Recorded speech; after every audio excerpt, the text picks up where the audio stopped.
Hello, and welcome to Season 2, Episode 1 of the Dateable AF podcast. Today, we are going to be talking about It's Never Just About the Dishes, why couples fight about the dumbest things, and what's really going on underneath. I love Rachel, I love this topic. I like it too. Have you ever threatened to end a relationship over wet towels on the bed?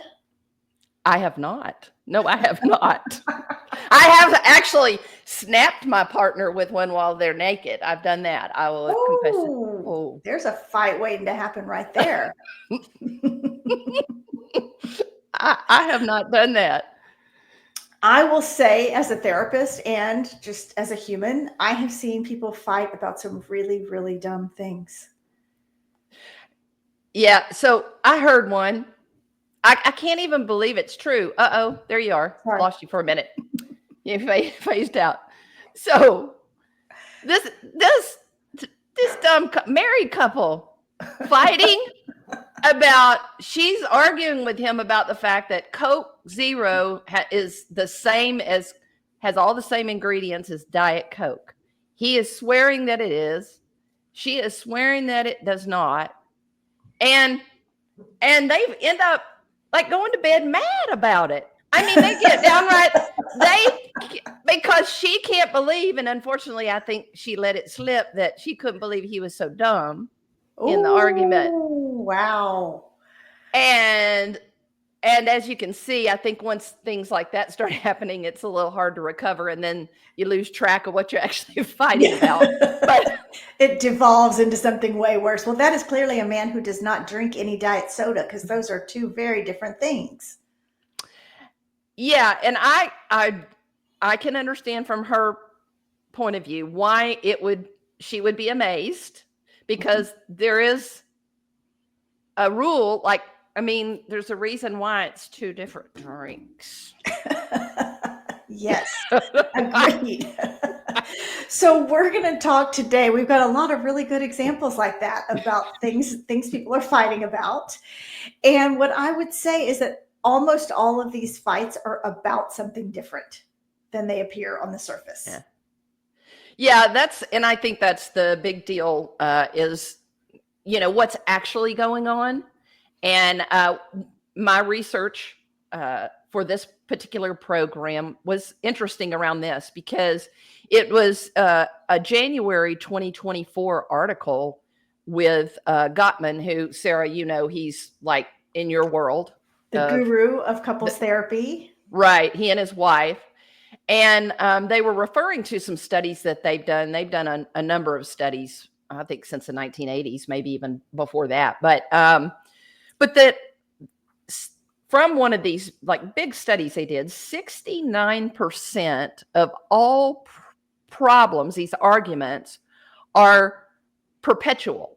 So meaning that all of the little underlying arguments you're having are based on these perpetual problems that are the bigger issues.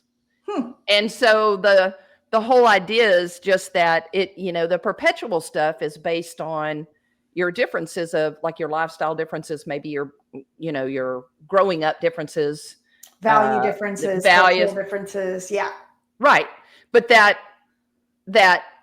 basically all of these little nitpicky ongoing arguments, what they were saying was that if you stop and you really focus on what's the underlying root of all that shit, drives you right back up to one of those bigger things. Yep. I think that's absolutely true, that all the little things, if you think about it, they don't matter on a daily basis. Who cares if Diet Coke and Coke Zero have the same ingredients? It's not going to affect your life, but it becomes about being right or about being heard or something bigger. So we're going to dive into that a little bit today and try to figure out what's causing these dumb fights, for lack of a better word, and how you might reroute yourselves and do it differently. Yes. And another thing that did come up in some of my readings, that I think it's very relevant as our listeners are thinking about sort of the mental health space that they're in right now is that the incident of COVID and what that did to people's socialization, when you combine that with what's going on in the current climate in our world, we have created a lot more of a zero-sum game when it comes to arguing or disagreeing or just trying to have conversations where there's sharing and holding other opinions, right? Yes. That and somebody has to be the winner. Right. And that actually, and the research really said, I mean, exponentially, that is in play in what they're seeing in couples arguing. Like the arguing has changed. That makes a lot of sense. And the statistic that you quoted about Gottman, I've read something similar. I think this is what you're talking about, is that most of the things we fight about with our partners are never going to be resolved. Mm-hmm. So that argument that was about the Coke Zero and the Diet Coke, she could show him a list of ingredients, but that's not actually going to solve the problem, because the problem is about something bigger. And so there might be things that we just go away and agree to disagree about, or there might be ways that we dig in to figure out what the real issue is, but we have to be willing to realize not every single thing's going to be resolved and tied up in a neat little package. Right. And I do think too, the point of that information is that research is that the more you know about what those things are, then the more you understand when those things, how those things are playing out and all this small stuff, that you're much better at not getting pent up and calling somebody dumb because they don't understand the difference between Coke Zero and Diet Coke. Two completely different drinks. I love my aspartame in the Diet Coke. Not me. I'm a Coke Zero girl myself. It's the same. I love it. So would you say, can you explain to us what a proxy argument is? I don't think I can explain that to you as much as you can explain it.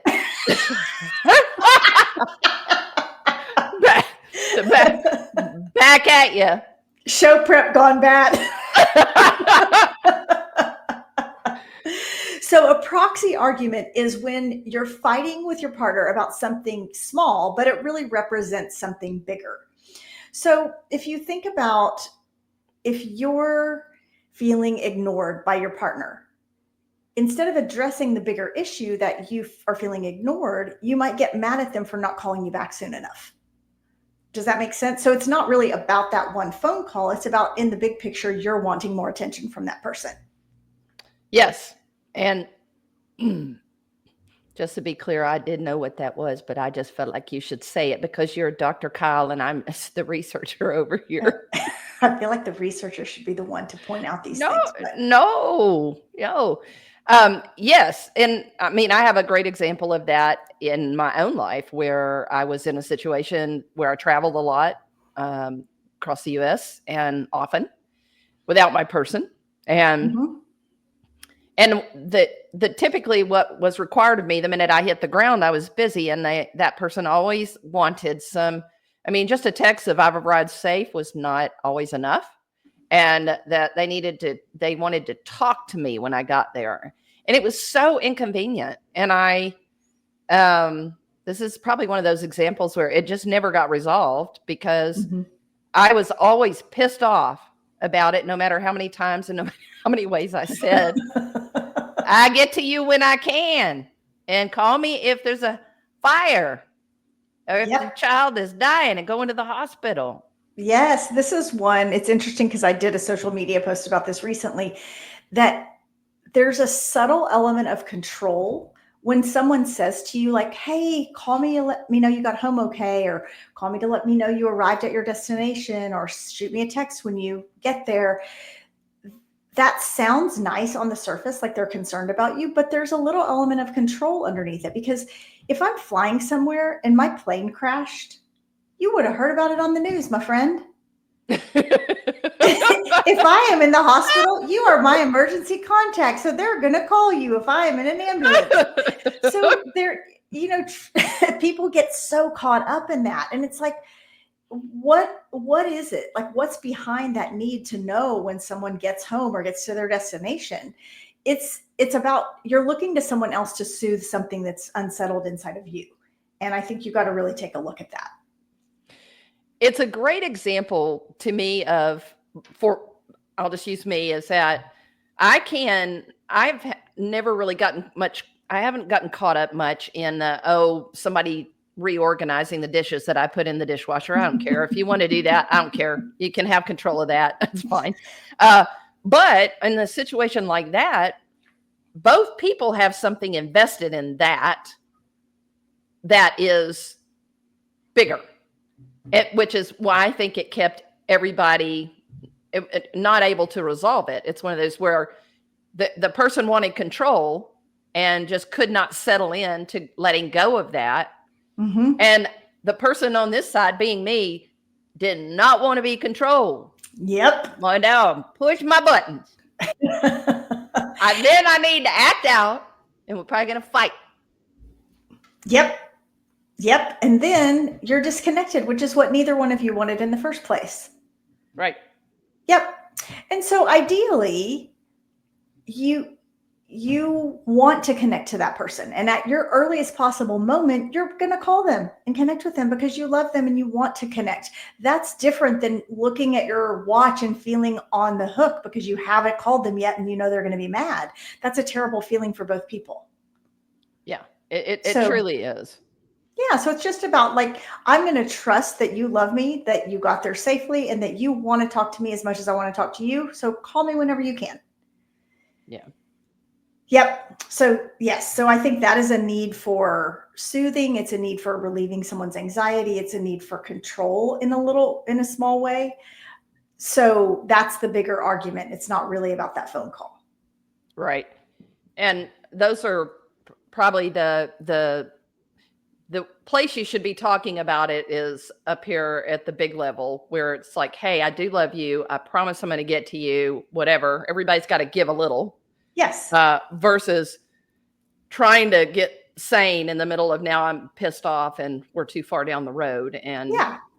And that there's no reason you should stress yourself out if it's not conducive to calling someone. So it's not helping anything to do that.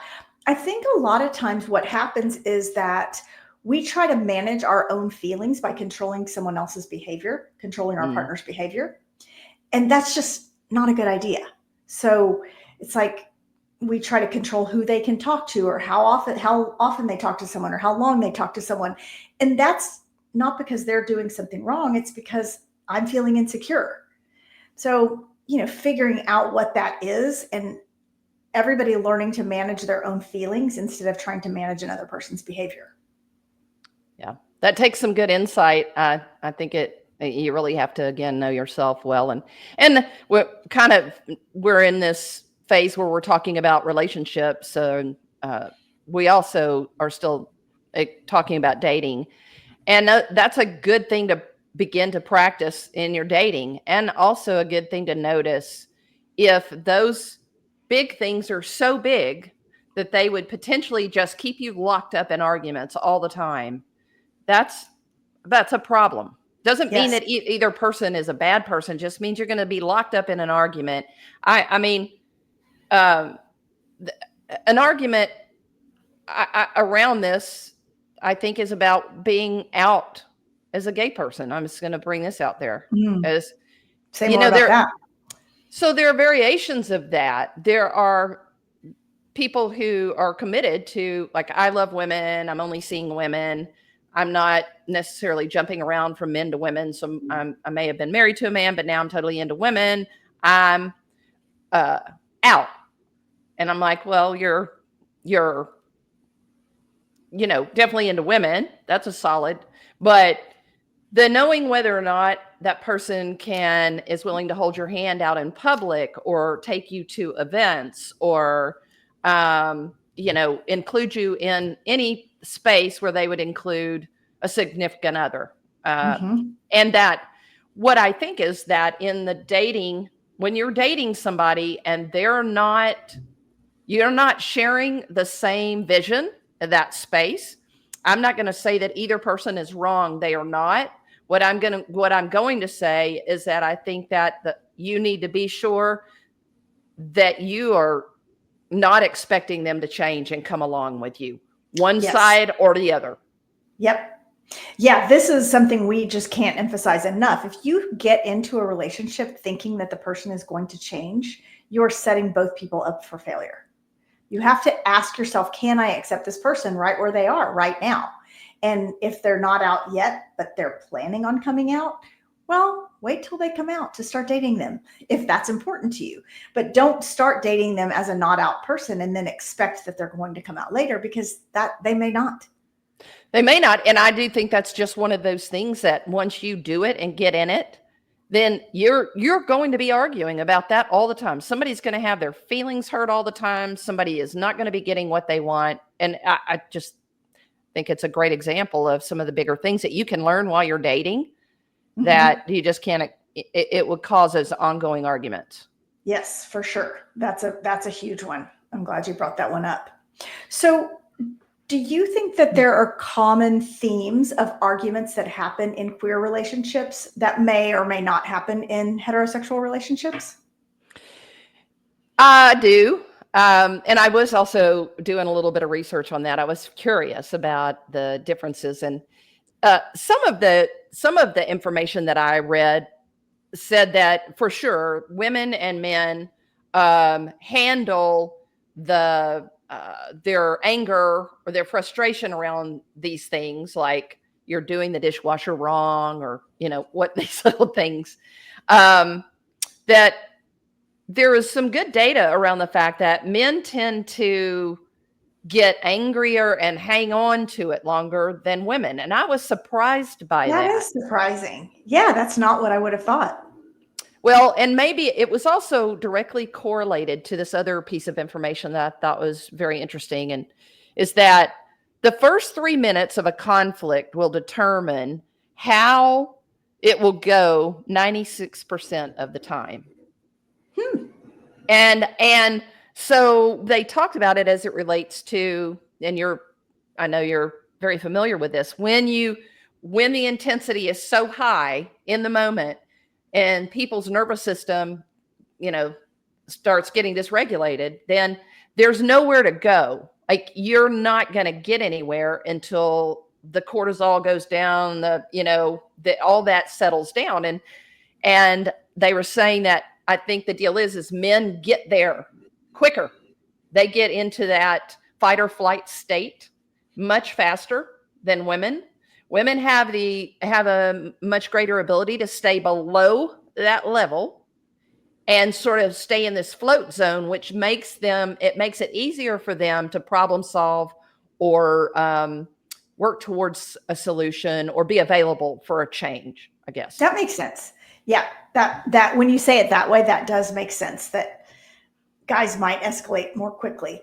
I think and I'll have to find some statistics on this and I'll put it in the show notes, but I think that guys' cortisol rises more quickly, and then I think it dissipates more quickly. So I think that maybe they don't stay in it as long, because women can hold on to shit for some time. Yeah, that's always been my experience, is that you do have, because I think oftentimes we tend to get emotionally hurt. We don't do a great job. I mean, we're wounded and we have to go away and lick those wounds. And you've got two people that are having the exact same sort of similar response. Yes. And that everybody's feelings are really hurt. You get real hurt. When you load the dishwasher wrong, it crushes me. Hurts my feelings so bad. I know you're doing that to me. That's right. And there is no sex that's going to happen that night. At least 24 hours. If the forks are wrong, forget it. Yeah. And that is, I do think women tend, and I'm saying this, I don't have a lot of data to back it up, but is tend to hang on to things longer and stay more tender, and it's personal. Like you're personalizing everything that just happened, and you're just holding on to it.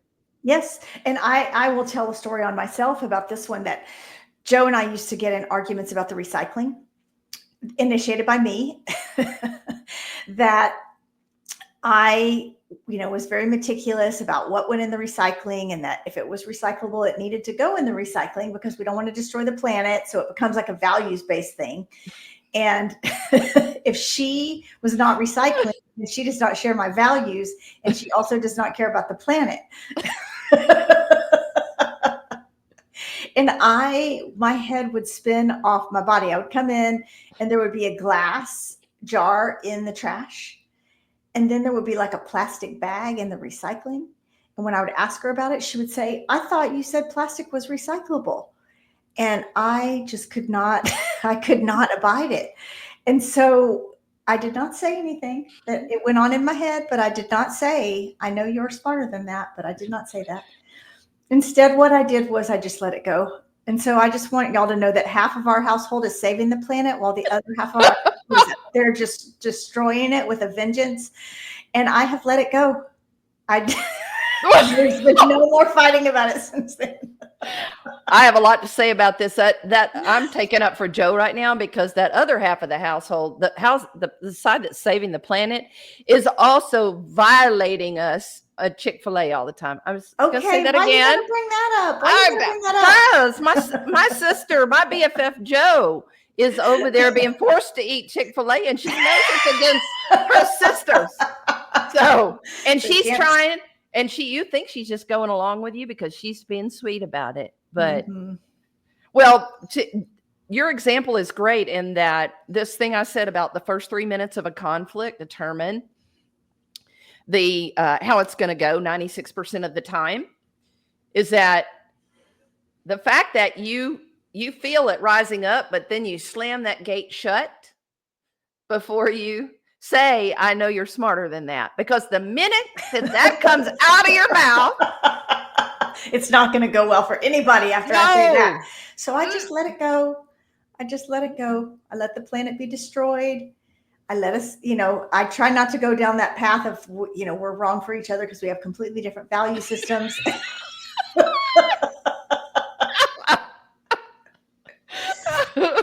One time, some of our friends, when we lived in Mexico, had done this deep dive about following the recycling and where it went. And they unfortunately let us know that all the recycling ends up in the same place anyway. It all ends up in the landfill. So then I had to let go of my argument. It was dashed. I was feeling so righteous about it, but nope. I just thought of another interesting piece that I ran across when I was doing the research about this podcast, and back to the women, the sensitivities. The other thing that was in one of these studies was that women tend to, when they're hurt, they tend to want to go talk to their friend about it. They want to process it with a friend. And in the process of doing that, they tend to connect all of their sort of intimacy and all of that over there, instead of working it out and keeping it where it needs to be within the relationship. Right. In the moment. So what happens is the idea, the theory that they were suggesting in the study was that it's not that you wouldn't talk to your friend and get, but that you are able to demonize that person more. You're able to see more of their flaws, and you see everybody else and all the other is good, and you see all the things you don't have over here. Mm-hmm. And I don't know from a therapist standpoint whether that makes sense, but I thought that was pretty interesting. Yeah, that makes a lot of sense. Mm-hmm. And just on a side note here, one of the things that I tell almost all my clients is that I have something called the red truck theory. And the theory is that if I asked you to tell me how many red trucks you had seen so far today, you probably wouldn't be able to tell me. But if I said, "Hey, when you go out next time, I want you to count all the red trucks," you're going to see more. Not because there are more on the road, but because now you're looking for them. And the same holds true with our partners, that if you look for all the things your partner is getting wrong and you look for the ways to demonize them, you're going to see them. And if you look for all the things your partner's getting right, you're also going to see that. So a lot of it is what you're paying attention to. Yeah, well, there's another, I have a pet peeve that I would just like to put out there too. Do tell. So there's another one of these. I know our audience, I know that you guys out there have had this thing where you're having the discussion about where are we going to go eat? What would you like to eat? What would you like to eat?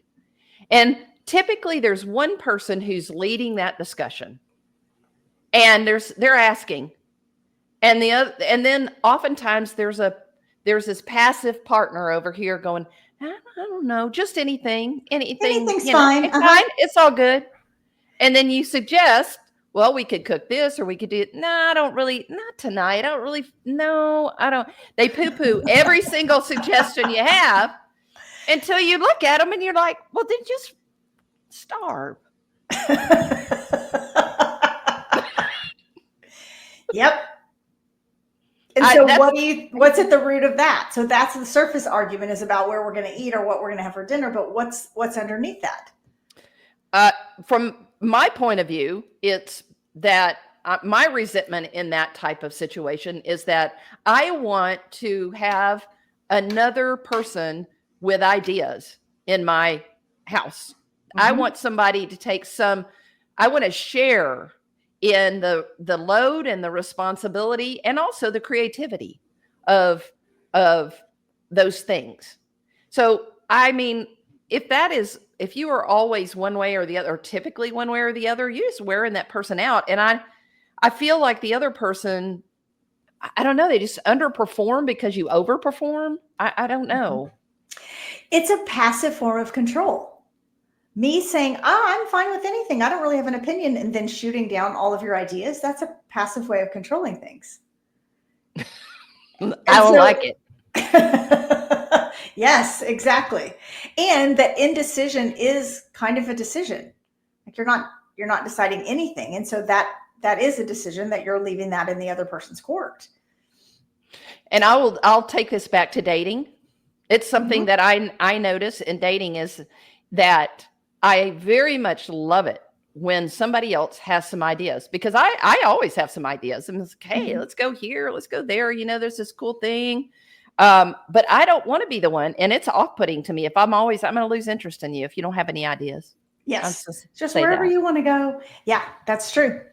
That is true. So I think that this issue of petty argument comes up maybe more frequently in a relationship with two women than it does in other relationships, because you have two people that are hyper attuned. From the time we are girls, we get socialized to tune into other people's feelings. And so when you have two people that have been socialized that way, they're both really tuned in. And so I think when you have double the feelings, you also have the potential for double the resentment. And things escalate more quickly than they might otherwise. I think that makes sense. Yeah. The other thing is, I believe it. You could challenge me a little bit if you want to. I think too is even really progressive couples tend to fall into gender stereotypes. So, daddy's doing the outside chores and mama's doing the inside chores. And even if we don't buy into that, I think it defaults along those lines a lot of times. And when there are two women, those lines are a little more blurry. Like, oh, which one of us is going to do the laundry and which one of us takes out the trash? And so I think that also can breed little arguments, or it can breed little resentments if we're not really clear about that over time. That is, yes, that's really, are you the daddy or the mommy? We do not divide things like that in our household, just so you know. Oh, come on, tell us. We do not divide things like that in our household. I know Joe does the yard. Well, I'm not even going to go there. I'm not even going to go there.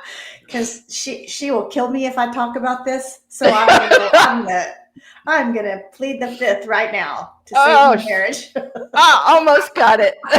We came this close. Shoot. We were real close, but nope, not talking about that one. She does more of the yard. Yes, that is true, and you can make of that what you will, my friend. But some people are great with.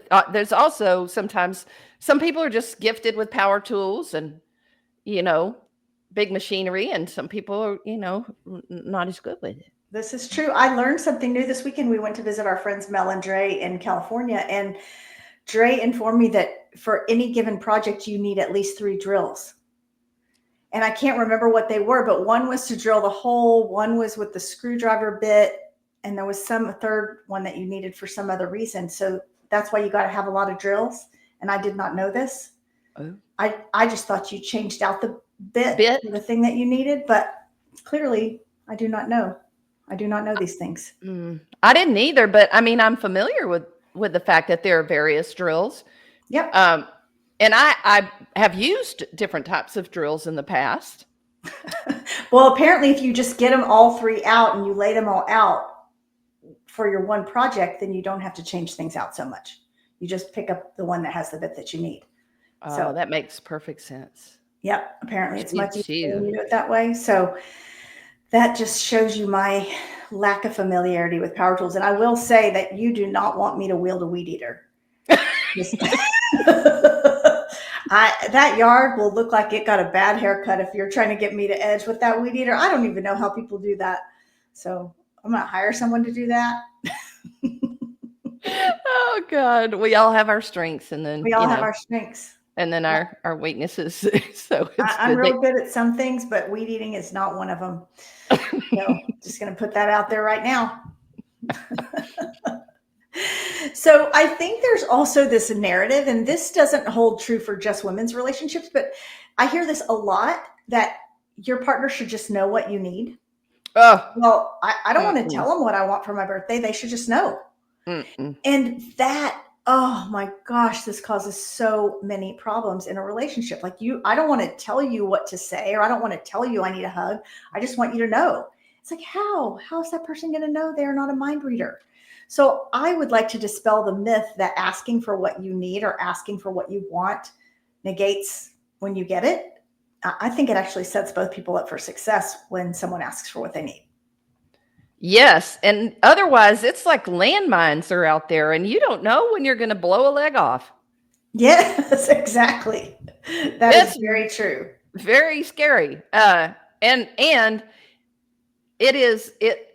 it will nail you to the cross when you're in an argument, because you may have really tried to get it right, and you will be punished. Yes. If you didn't get it exactly right and that person didn't say what they needed. So let's talk about some ways that folks can know what the fight is really about. That we know it's not about putting the toilet paper on correctly or putting the forks in the dishwasher the right way. So one of the things that you can ask yourself is, what need of mine isn't being met right now? So in your case, where you were being asked to make a phone call as soon as you arrived at your destination and that wasn't convenient, what was the need that you had that wasn't actually being met? For me? Mm-hmm. Because I was mad that I was having to make it, the phone call? Yep. My need was that I needed to be present with the folks when I entered, and that I needed for them to be able to count on me doing that. And I needed to not be seen as needing to slip away and make a phone call the minute I hit the ground. Yeah. So I wanted to be present and everybody there know that I was ready. I was showing up and I'm available to them. Yes. Yeah. And I think even underlying that is that you had a need for autonomy. Yes. Thank you. That's it. Definitely the bigger picture. Oh my God. There she's Joe. Right there. Uh-oh. She's surprise weed eating. Appearance. I think she's weed eating. Did you plan that? I did not. He's actually blowing off the deck. Oh, I'm okay. gonna go ahead and turn the computer. I saw it a minute ago, and I thought it was mine. I looked out. I'm like, somebody's in my backyard. That is awesome. I love it. Guest appearance. We've been wanting to get her on the show. She's been refusing. So it's probably the closest she'll ever come. So if you're those of you watching on video, you'll have to go back and see that thing that happened at minute 34. So yes. So okay. Autonomy. Yes, you're right. If you dig deeper, that is exactly right. That you had a need for autonomy. And what was the need that your partner had at that time when she was asking you to call? I think she had a need of just making sure that we were connected, that I was still connected to her. Yep. Yeah, she had a need for connection. She had a need for security. So if you talked about it in that sense, then it's not so much about whether you actually make a phone call. You can figure out what the needs are and how can each of us get our needs met by talking about the real issues. So I think that that's an important one. So just asking when you're in a petty fight and you know it's not about the thing you're fighting about, what's the need that I have that's not being met right now? The other thing is asking if something is a pattern or if it's a one-off. So let's say you're fighting about the toilet paper roll being on the right way or the wrong way, because we all know there is a right and a wrong way. Of course. Does your partner always put it on the wrong way? Like, is that a pattern that they have, or is it a one-off? Like, oops, just put it on there wrong this time. And so, or just they don't put it on at all. They set it right there when this one is empty, just right there every time. You're like, yep. You see that? You knew that it was empty. Why'd you do that? Yeah. Actually, this is a good lesson that I learned from Joe. And that is when the roll and the amount of toilet paper left on the roll keeps increasing as time goes on. But when the roll gets down to about a fourth, she changes it out, puts the new roll on, and then sets the old partially empty roll on top instead of doing it the other way around. Yes. So she's preemptively changing it out. And now we've gotten to where it's like when it's half a roll, pretty soon we're just going to have 2 full rolls up there. I do that when my guests are coming over, but since I live alone, to make sure we've got enough, you know. But it is a nice thing to do for the person. Well, so I want to know that those are sort of easy to tease out the bigger issue, but this one I read about was about a husband and wife playing a game with each other, and they were turning themselves into something, and he turned himself into a goldfish. In the game. Mm-hmm. Okay. Not in real life. He didn't do that,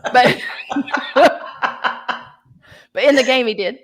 And her response was, well, you know, if that's what you're going to be, then I think eventually I'd probably have to leave you. They actually got mad at each other and like went to bed mad. He was hurt. They were. She would leave him if he actually turned into a goldfish?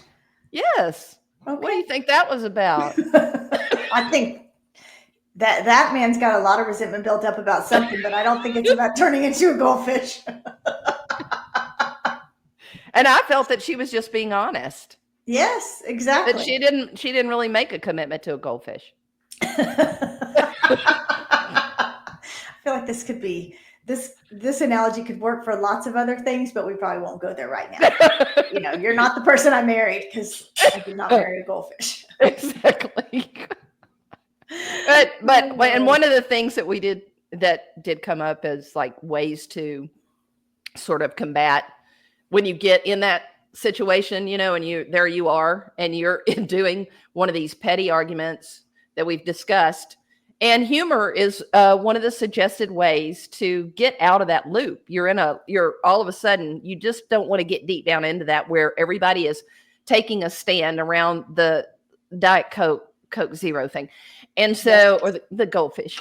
And that, you know, you laugh at yourself. Like the moment where you take a breath and you must look at yourself and go, I'm not a goldfish.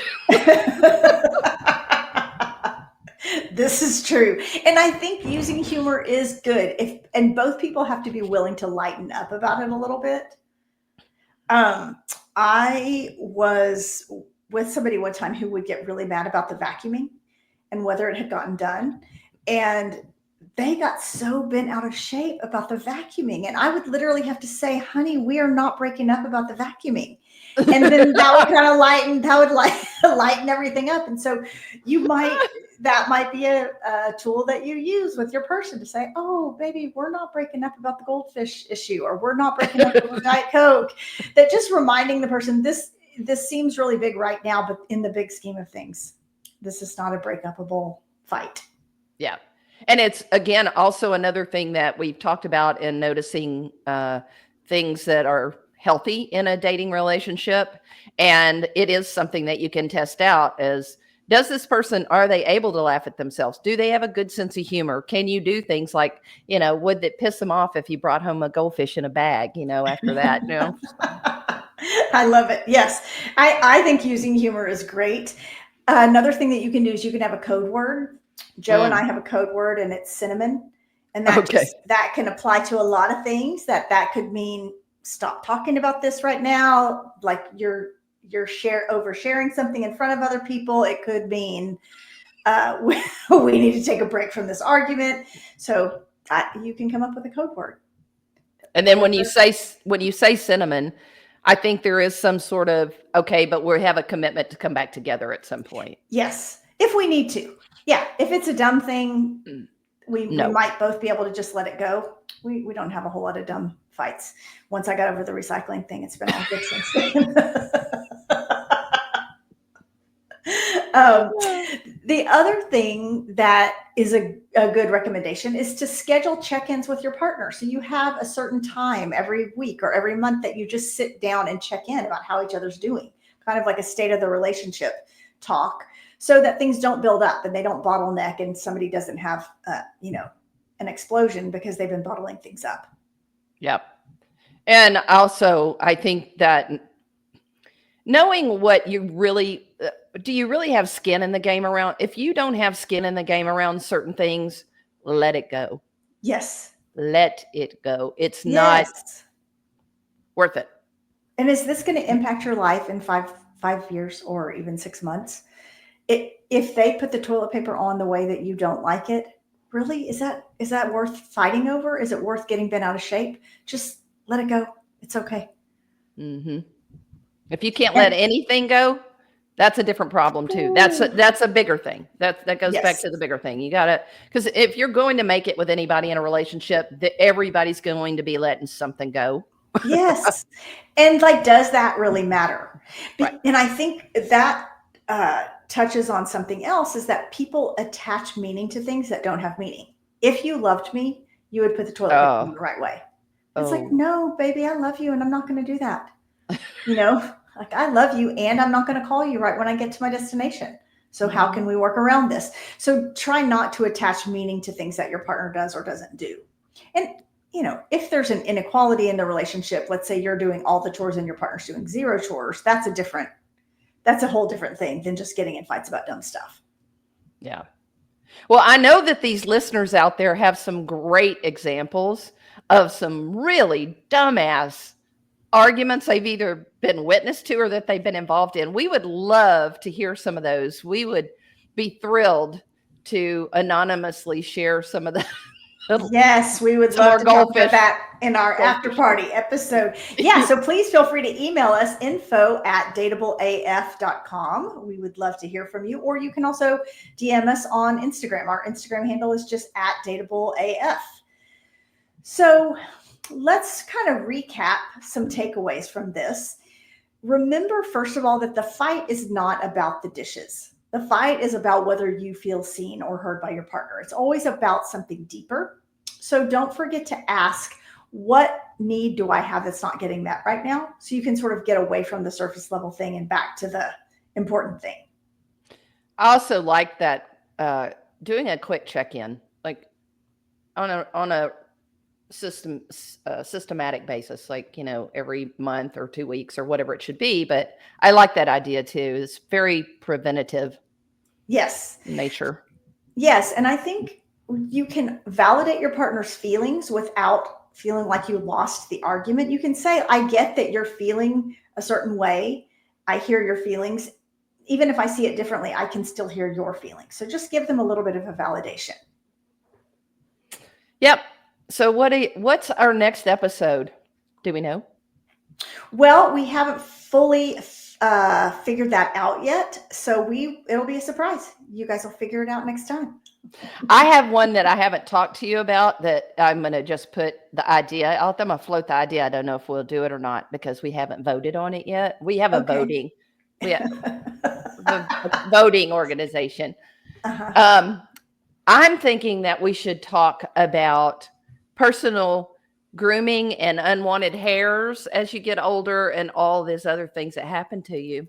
Okay.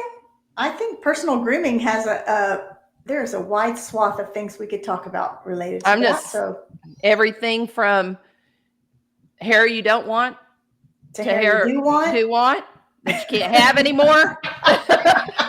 And what do you do with it? And then how many variations of things are out there? Yeah. I like it. Okay, well, stay tuned, folks. We might be talking about that next time. So don't forget to send us your stories or your comments about this episode. And thank you again, as always, for listening to the Dateable AF podcast, where we help you find your happy ending. And remember, be bold, be kind, and for the love of queer dating, don't text your ex. Stay dateable. Dateable AF.